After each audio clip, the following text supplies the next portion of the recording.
era in Toronto. The city has a new story, and it's not about Ford.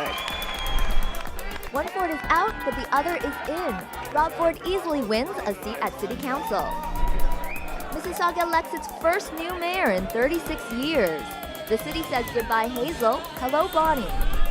And in Brampton, a clean slate to start the political year. Hello and welcome to our Humber News Municipal Election Special. I'm Adriana Jung. And I'm Travis Pereira. We have all the highlights of yesterday's vote for you. It was a long campaign and the results came in fast and furious last night. The city woke up this morning to a new mayor and a new political landscape. John Tory is our new mayor. He won the vote last night with 40% of the vote. Doug Ford had 34% and Olivia Chow had 23%. Our own Patrick Valois was at Tory headquarters at the Liberty Grand last night, and he was there for the grand celebration. He joins us now live to tell us more about what took place last night. Patrick? Thanks, Travis. Ontario Premier Kathleen Wynne said hallelujah when she found out who the new mayor of Toronto will be. She's on a trade mission right now in Shanghai. Here's a reaction from the Tory camp at campaign headquarters.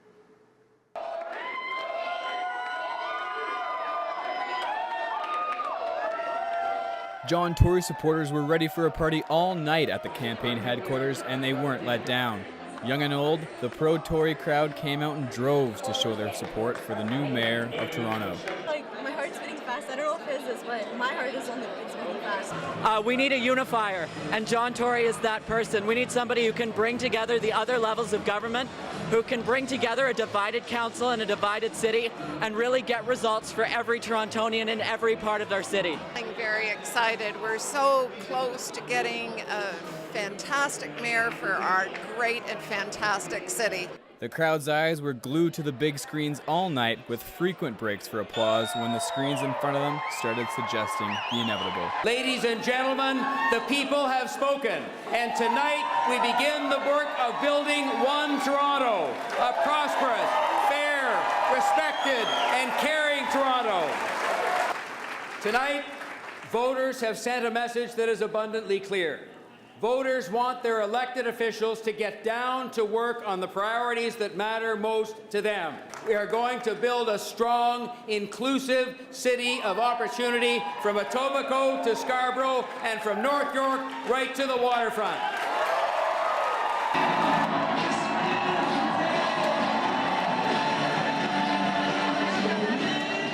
Spoke with Scarborough Guildwood MPP and Tory supporter Mitzi Hunter, who said John Tory is the best candidate to serve in the best interest of the city.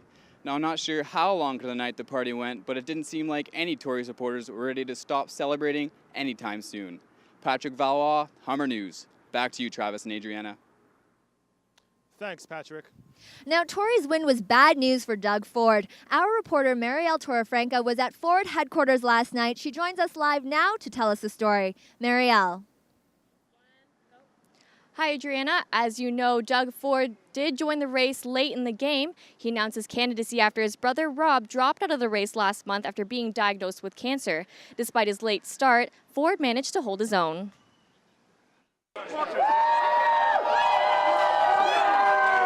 It wasn't a win for mayoral candidate Doug Ford, but Ford fans weren't any less supportive. The mood at the Woodbine Banquet Centre wasn't always this light, however, as tension rose when John Tory was announced as Toronto's new mayor.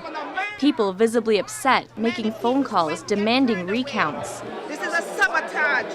No. Let me call him. And many didn't hesitate to show their displeasure with John Tory. I'm not for Tory, I'm for Ford, because Ford understands the lower class people like me. I don't have a lot of money, but Tory won't shake a bum's hand, okay? That's what I got to say about Tory. You can't run a household just spend, because one day it's just going to come in and haunt you. But it was Ford himself who quieted the crowd after he congratulated Tory during his concession speech. I want to congratulate John Tory and his team on a job well done. Well, this is not the result we hoped for. This is what the good people of Toronto have decided. As you can see, it was a very emotional evening, but Ford supporters are taking comfort in the fact that there are still 2 Fords in City Hall. We'll have more on that coming up for you later in the show. Marielle Torrefranca, Humber News. Now back to you, Travis and Adriana. Thanks, Marielle. Now, in spite of a strong start and lots of support, Olivia Chow finished well back of both Doug Ford and John Tory. Our reporter Karina Novish was at the Chow headquarters and joins us now to tell us about what happened last night. Karina? Thanks, Travis. Well, it's not the result Olivia Chow supporters were hoping for, but they are proud of her campaign. The message from Chow remains the same, despite losing the race. She may have lost the race, but Olivia Chow ended her campaign on a high note. Faith is the confidence that what we hope for will actually happen. So all of us here have the power to bring hope through our actions. So it's up to us to make hope happen. A huge part of Chow's campaign was centered on digital engagement. It was designed to attract voters and let them interact with the campaign website and social media. Jennifer Hollett, digital director of her social campaign, says Chow has always been an early adopter of social media. Well, we're really proud of our social media campaign for Olivia. It is 6 times John Tory's. Doug Ford was late to the game, so it's almost unfair to compare, but we have over 65,000 followers on Facebook as well, 65,000 followers on Twitter. Chow's supporters say they followed her because she was a social conscious candidate. Really thought that she stood for something different as opposed to some of the other candidates. She's renewed hope in the city that's been lost for a long time, and she's the only candidate who's standing up for people. Her job creation plan really included something for the younger generation and in fact focused on it prominently. Although the campaign may not have been perfect, Chow's campaign manager, John Lessinger, praised Chow for her passionate nature. How are you feeling about tonight? I'm really proud of Olivia. She carried issues that matter to the people. He says the campaign had a number of cannonballs dropped into it, like Rob Ford getting sick and Doug Ford stepping in. Very impressive campaign team led by John Lassinger, who also ran successful races for Brian Mulrooney and David Miller. But she actually dropped in popularity during the race, and many critics are blaming her campaign. There'll be lots of soul-searching and figuring out what went wrong in the days to come. Karina Novish, Humber News. Back to you, Travis and Adriana. Thanks, Karina. Joining us now is former chair of the Toronto Transit Commission and early candidate in the race for mayor, Karen Stintz. First and foremost, Karen, thank you for joining us today. Thank you for having me. It's a pleasure to be here. Now, after a 10-month marathon campaign, Torontonians are finally waking up to a new mayor. What were your initial reactions to the results last night? Well, I don't think the results were surprising because John Tory had been in the lead and had been polling at over 40% for several months. So I think people expected a Tory victory. I think there was some surprise at the number of votes that Doug got because he did get 320,000 votes, which is pretty similar to what Rob got in 2010. Now, what are the implications of Tory's win last night? Well, the city wanted a new mayor. I don't think they want a real change in the administration. I think that they like the fact that there is fiscal accountability at City Hall. And so I think that John Tory will need to continue on with that agenda. But people were pretty tired of the circus at City Hall. And so they really did want a new mayor. And John will be that fresh face and that new mayor. And maintaining the fiscal agenda, I think it will be positive for the city. What do you think are the first things that Tory needs to do as our new mayor?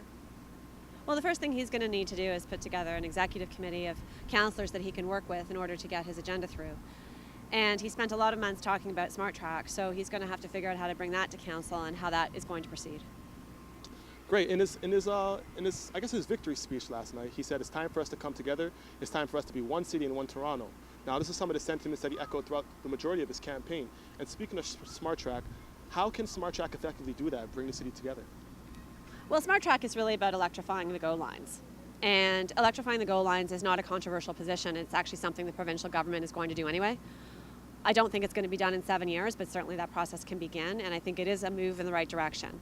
And so that will help alleviate congestion, mainly from the suburbs into the inner core, but there still needs to be a focus on completing the transit plans that have been approved and funded, and also a focus on the downtown relief line. Now, in terms of the election results, Tory won by almost 60,000 votes, which is nearly 6%. What does it say with it being such a tight result? What does it say about the future of the Ford brand in the city? Well, I think there's a couple things that are interesting about this election, and one is the record turnout. We had a voter turnout at 61%, which is unheard of in a municipal election. So I think it's very positive that the city was so engaged in this election. I do think that the Fords still have a brand, and they did get 32% of the vote, and we see the division across the city. So there will be work that John has to do with Rob and with council in order to bring the city together in the way that he envisions. But that being said, I mean, it is a city that it's a very dynamic city that's very engaged in its city and how it moves forward. So I see that it is a bright future. Great. Thank you, Karen. Thank you very much. Now, Karen will join us later on in the program to give us her insights to some of the other interesting races that took place last night. Now, stay with us as we go to a commercial break. Welcome back to the Humber News Municipal Election Special. Now, if you're just joining us, Torontonians are waking up to a new mayor today, John Tory. Doug Ford came in second and Olivia Chow came in third in the mayoral race. Now we want to take a look at some of the other battles that were won and lost last night. Etobicoke and York are seeing a few new faces at City Council and also a very familiar one. Etobicoke has been known as Ford Nation for the last 4 years, and the love for Rob Ford has won the day again. Marlon Gomez has a story for us. Marlon. Thanks, Adriana. The Etobicoke wards have attracted a lot of attention in this election. The wards were ripe for change, with 4 of the 6 without an incumbent. But Ford Nation stood strong and have voted back once more for Rob Ford to be back at City Hall. Folks, if you know anything about the Ford family, we never, ever, ever give up. It's been a tough year and a half for Rob Ford. First, he admitted to smoking crack cocaine. Do you smoke crack cocaine? Exactly. Yes, I have smoked crack cocaine. When, but sir? no, do I? Am I an addict? No. When have you Have I smoked tried it? Probably in one of my drunken stupors. And then he was diagnosed with a rare tumor. It has 60 different cell types, and that's what makes it a very rare tumor and a very difficult tumor. Doug Ford's campaign manager says in spite of the crack cocaine controversy and the illness, Rob's focus won't change. And he is going to do what he did for 10 years before he became the mayor. And he may one day run for mayor again. He's going to keep a close eye on just how things unfold at City Hall. While Rob's competition began their campaigns much earlier than he did, Ford Nation did not waver. Rob won with an overwhelming majority of votes. Ford's nephew, Michael Ford, says the Ford family knows deep down what Torontonians really want. Respect for people, and that's what so many people want, right? They want to be heard, they want their voices heard. Andre Demise was the favorite to dethrone the Ford family in Ward 2, but fell well short in the polls, finishing in 3rd place. Looking ahead, Demise says the people of Etobicoke will need a city councillor who will fix current issues. One of the big problems we have is that, for example, if you look at the fiasco with the Tridel Towers down by Humberwood, the towers ended up in the neighborhood and it wasn't prepared for it. So you drop hundreds and hundreds of new residents into an area that's essentially not prepared for it structurally. It was a healthy win for Ford, but you could see the toll his illness and treatment is taking on him. When City Council resumes, the Ford brand will still have an impact in municipal affairs. Marlon Gomez, Humber News. Back to you, Travis and Adriana. Thanks, Marlon. Now, in the center of the city, it's a very different picture. Former Councillor Adam Vaughan resigned from his seat in June to run for the federal Liberals in Trinity Spadina. Now, Vaughan was a fierce opponent of the Ford regime, and there was almost 20 candidates vying for his spot. Hannah Hollingsworth has that story and the rest of the story from Central Toronto, East York. Thanks, Travis. Some new faces in Trinity Spadina today. It's a high-profile riding that was marred by a hate campaign against the new TDSB trustee-elect. A big night for Joe Cressy as Olivia Chow's former campaign manager won the hotly contested Ward 20. Joe Cressy! In the last year, I learned what it was to lose. And now, I have a sense of what it feels like to win. Cressy said he's looking to contribute to the ward's reputation of strong political leaders. Olivia Chow represented this area and Adam Vaughan did after. And they were 2 very strong local councillors. I voted for both of them. And so I hope to carry on that legacy. I'm looking forward to having the opportunity to work with Adam. I think we'll make a pretty good team from the municipal federal duo. And I hope to be able to live up to our community's expectations and his. TDSB trustee-elect Ozma Malik worked closely with Cressy throughout the campaign and faced a barrage of hateful flyers. Incredibly humbled. And to the anonymous people who submitted and distributed those leaflets, the people of Trinity Spadina said no! But it only made her victory that much sweeter.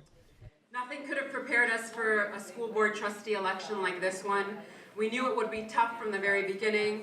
We knew we'd have to work harder, with more determination, canvass longer, and make a case for every single vote. Re-elected Councillor Mike Layton was greeted by cheers, but had some controversial comments about Olivia Chow's loss. Well, you know what? I think a lot of folks voted out of fear. They voted against a personality that they really didn't want to see at City Hall. And it was probably influenced by the polls, which is unfortunate, because I think when you look at the policies and the plans that she put forward, I think that's what a majority of Torontonians want to see. Wards 19 and 20 can expect a collaborative effort between their newly elected representatives. Emotions ran high as friends, family, and supporters congratulated the winners and look forward to what they hope is a new City Hall. Hannah Hollingsworth, Humber News. Thanks, Hannah. Scarborough was front and center this elections with lots of candidates talking tough about transit, but the incumbents had their day. Almost all of them were re-elected. The only new face on council will be John Karajanis. He won a decisive victory over the nearest rival with a 7,000 vote lead. Karajanis served as Liberal MP for the riding before he stepped down in April. He said he wanted to run in the city to be closer to his family. In York West, one of the most controversial races was in Ward 7. The incumbent there is Giorgio Mammaliti, and it's safe to say he's been a colorful figure for all of his years in office. In fact, Mammaliti is still facing charges related to his 2010 campaign finances. Victoria Shack has spent the evening in North York and has a story. Victoria? Thanks, Travis. As you say, Giorgio Mammaliti has been a controversial figure over the years, but last night he pulled another victory. He defeated his close rival, Nick Denizio, by just 10 percentage points. But he was nowhere to be found. It was an unusual election night in Ward 7. Instead of being at the winner's headquarters, we found ourselves able to shoot at only his main competitor's campaign office. Campaign workers and family members were optimistic early on in the evening, but as the polls came in, their mood changed. Denizio lost to Mammaliti by more than 10%. This isn't the first defeat for Denizio. He says he's not giving up. You know what? It's never say never. I don't know yet. We're just going to focus on getting back to the real world, putting everything behind and working hard. Denizio's campaign manager, Gordon Rezick, disagrees with the majority of North York. There appears to be some walk on the constituent base here, and for the councillor, with all the controversy surrounding him, to have still maintained his edge speaks volumes. We weren't able to speak with Mammaliti because he wasn't around. Meanwhile, there were no other surprises in North York last night. It was an interesting night, to say the least. There are reports that Toronto Star reporters found Mammaliti, but they were removed from the scene. Just another night for Toronto's most colorful councillors. Victoria Shaka, Humber News. Back to you, Travis and Adriana. Thanks, Victoria. Joining us again is Karen Stintz, former chair of the TTC and early candidate in the race for mayor. Now, Karen, tell us, why did Doug Ford do so well in the mayoral race? Doug Ford did surprisingly well in the mayoral race, especially given that he only had a 6-week campaign period. And I think that the reason he did so well was because of the strength of the Ford brand. For better or for worse, the Ford name is known internationally, and it's certainly known by everyone in the city. And so people feel very strongly. They're either very strongly for Rob and Doug Ford, or they're very strongly against Rob or Doug Ford. And in this case, we saw that they still have a large following, and they still know how to get their vote out, which is important. And speaking in terms of getting the vote out, voter turnout, as you mentioned earlier, was at nearly 60%, which is up almost 11% from the municipal election in 2010. What does it say about the level of municipal engagement in the city? Well, the high voter turnout for me is something that I think is very positive for the city, because it means that people really are getting engaged. And they had, again, people who were very much against the Fords, felt very strongly about a change in the mayor in that office, that they actually got engaged and they came out to vote. So often we hear people decry the government and bemoan it and say, oh, I wish that it was a different government, and yet they don't do anything. Well, in this case, we saw that the people did something. They came out and they exercised their right to vote, and they made change. Now we're seeing 7 new faces in City Council, but mostly it was the incumbents who won. Do you have any thoughts on this? Well, it is typical for incumbents to be returned to the municipality because name recognition plays such a strong component in municipal campaigns. But I also think that there was this, although the public wanted to see a change in the office of the mayor, there was, I think, generally a belief that council was doing its job well. And so most of council was returned. There were some tight races, and there was one incumbent who was upset. But by and large, the vacancies that were created were because people like myself chose not to run again. And but I think that's good. I think that there is a nice balance of fresh faces, new voices, plus some experience that will help guide this next administration. Right. And in light of the new administration with the balance of new voices and experience, how optimistic are you about the future of Toronto? You know what? We survived the last 4 years, and we did pretty well. And, it was very noisy and very chaotic, but we also approved a transit plan. We have tunnels under Eglinton being dug. We have a fully funded Scarborough subway. We had made a lot of gains in a lot of places. So City Council works, and I think this next administration will again pick up from where the last council left off and continue building our city, getting us ready for the Pan Am Games, opening the Union Pearson Link. I just see a very bright future for our city, and I know it's in good hands. Now, Karen, turning to a little more personal question, what's next for you? Well, right now I'm still looking at my options, and I'm having a lot of fun actually being home for lunch with the kids. So they come home and bring their friends, and that's a whole new experience for me. So I'm just enjoying the time off now. Thank you so much, Karen, for taking the time and sharing your insight on what turned out to be a very fascinating election. Now, we're going to take a short break, and when we come back, we're going to take a look at Brampton and Mississauga mayoral races. Stay with us. We're back with our Humber News Municipal Election Special. Now, Toronto wasn't the only city that elected a new mayor last night. For the first time in 36 years, Hazel McCallion will not be running for mayor of Mississauga. The 93-year-old finally decided to call it quits after 12 terms in office. Ainsley Smith was in Mississauga last night, and she joins us with a story. Ainsley. Thanks, Adriana. This election marks a new era for Mississauga, and after gaining support from long-term mayor and political icon Hazel McCallion, Bonnie Crombie rose to victory in Mississauga, becoming the city's newest mayor. The former Liberal MP and Ward 5 councillor won an overwhelming 64% of the votes. That was doubling that of runner-up Steve Mahoney. Tonight, we have made history, and together, we will move Mississauga forward. Bonnie Crombie has big shoes to fill, but says she is up to the task. She's the first new mayor of Mississauga in 36 years, replacing the legendary Hazel McCallion. While Crombie was ecstatic about her win, so were many Mississauga residents. And she will be very dedicated, passionate, and she will work very hard to keep Mississauga growing, moving, thriving, and shining. One more thing is that she's the only mayor with business degrees, and I can help Mississauga City out and make us a big shot, same as Toronto City. I'm so happy that Bonnie won. You know why? Because she's Ukrainian Polish, and I'm Ukrainian Polish too. Crombie beat competitor Steve Mahoney by a comfortable margin, but also paid tribute to him. I want to thank my opponent, my worthy opponent, Steve Mahoney, for his contribution to this campaign and to the debate that we have had in this city throughout this election.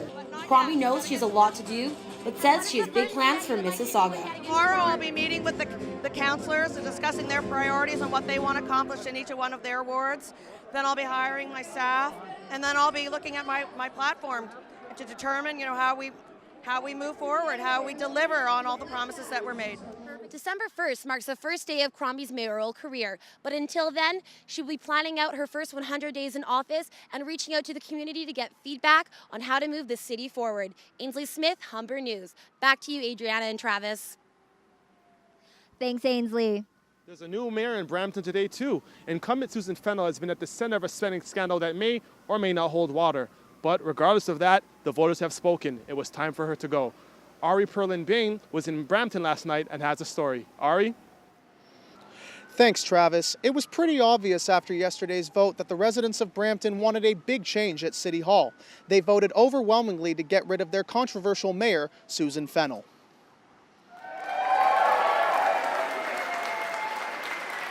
This is a sign of change voters in Brampton have been waiting for. They made a decision and former MPP Linda Jeffrey was elected as Brampton's new mayor, winning by a landslide against the incumbent Susan Fennell and Councillor John Sanderson. Jeffrey's message to her supporters was clear. Today, the voters went to the polls and they sent a clear message that they wanted change for a better Brampton. The 2014 election comes amid a time of scandal at City Hall. In August, Fennell was accused of breaching the city's spending rules, leaving Brampton's taxpayers angry and looking for change. Jeffrey says her first order of business is to restore the trust of voters. The morale at the city is not very good, and I think certainly there are a lot of voters out there that have lost confidence in City Hall. They've watched some of the council meetings and thought, what is going on? There's a lot of drama, a lot of personal issues going on, and certainly that isn't conducive to bringing any kind of transit, any kind of business to Brampton. Jeffrey's supporters packed into the Embassy Grand Convention Center to celebrate her win. She did good in the past, that's why she got the vote. And we all are here on behalf of Muslim community, and we big supported, and we are supporting, and we are with her in the future as well. Jeffrey started her campaign in March of this year. Her platform focused on issues from improving public transit to increasing youth employment and economic growth. She says she will increase GO train service during rush hour, start work on an LRT line connecting Brampton to downtown Mississauga, and create more jobs in the downtown core. She also says she will combat the growing congestion problems the city faces with population growth. It's an issue this voter understands well. I work in Toronto, live in Brampton, but yeah, the congestion is just getting worse and worse. Jeffrey's rebuilding Brampton and letting voters know. So tonight's a celebration. Tomorrow, the real work begins. Thank you for sharing this special night with me. Thank you, Brampton. Thank you. Jeffrey's win means a big change for Brampton and is just one of the most significant of them from the 2014 mayoral election. Out of her 3 terms as mayor, this has been the most difficult one for Susan Fennell. But when Linda Jeffrey officially takes over the mayor's office on December 1st, it'll spark the beginning of a new era for Brampton. Back to you, Travis and Adriana. Thanks, Ari. And there you have it. Municipal election for the 2014 GTA. We have a new mayor in John Tory. We have several new councillors and some familiar ones. Now it's time to take a look ahead and see how these councils will work together to better our city. And a special thank you to our expert analyst, Karen Stintz, who took the time in explaining this year's elections. Thank you to our reporters and field producers who worked long into the night gathering the news. And to our technical and production teams who made this broadcast possible. Our election special is a production of the journalism and broadcast television and videography programs at Humber College North Campus. I'm Adriana Jung. And I'm Travis Pereira. Thanks for joining us.